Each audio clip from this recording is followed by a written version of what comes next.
લોકસભા ચૂંટણી 2024 મત ગણતરી અન્વયે પોલીસ મહાનિરીક્ષક વડોદરા વિભાગ દ્વારા ભરૂચ જિલ્લાની મુલાકાત લઈ સમીક્ષા કરી વિવિધ મુદ્દાઓને ધ્યાને લઈ જરૂરી સૂચના અને માર્ગદર્શન આપવામાં આવ્યું હતું.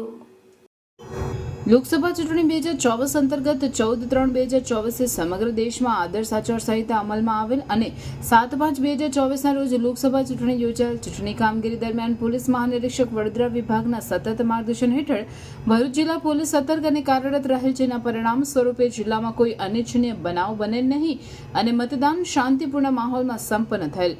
હવે આગામી તારીખ 4/6/2024 રોજ લોકસભા ચૂંટણી 2024ની મતગણતરી કેજે પોલિટેકનિક કોલેજ ભરૂચ ખાતે યોજાનાર હોય, જે અનુસંધાને જિલ્લામાં કાયદો અને વ્યવસ્થાની પરિસ્થિતિ જળવાઈ રહે તે ઉદ્દેશથી પોલીસ મહાનિરીક્ષક સંદીપસિંહ દ્વારા ભરૂચ વિઝિટ દરમિયાન મતગણતરી કેન્દ્રની મુલાકાત કરવામાં આવેલ. આ મુલાકાત દરમિયાન જિલ્લા પોલીસ અધિક્ષક મયુર ચાવડા તથા તમામ નાયબ પોલીસ અધિક્ષક તથા પોલીસ ઇન્સ્પેક્ટર, એલસીબી, એસઓજી તથા જિલ્લાના થાણા અધિકારીઓ હાજર રહેલ. પોલીસ મહાનિરીક્ષક દ્વારા મતગણતરી કેન્દ્રમાં આંતરિક બેઠક વ્યવસ્થા, સ્થળ ઉપર યોગ્ય બંદોબસ્ત જળવાઈ રહે, અંદર જતા આવતા વ્યક્તિઓનું વ્યવસ્થિત ચેકિંગ તથા ફ્રિસ્ટિંગ થાય. આ ઉપરાંત ટ્રાફિક મેનેજમેન્ટ, યોગ્ય બેરિકેડિંગ થાય, વિજય સરઘસમાં બંદોબસ્ત યોગ્ય રીતે જળવાય અને સમગ્ર મતગણતરી પ્રક્રિયા દરમિયાન કાયદો અને વ્યવસ્થાની પરિસ્થિતિ જળવાઈ રહે તે હેતુસર જરૂરી સૂચના અને માર્ગદર્શન આપવામાં આવેલ હતું.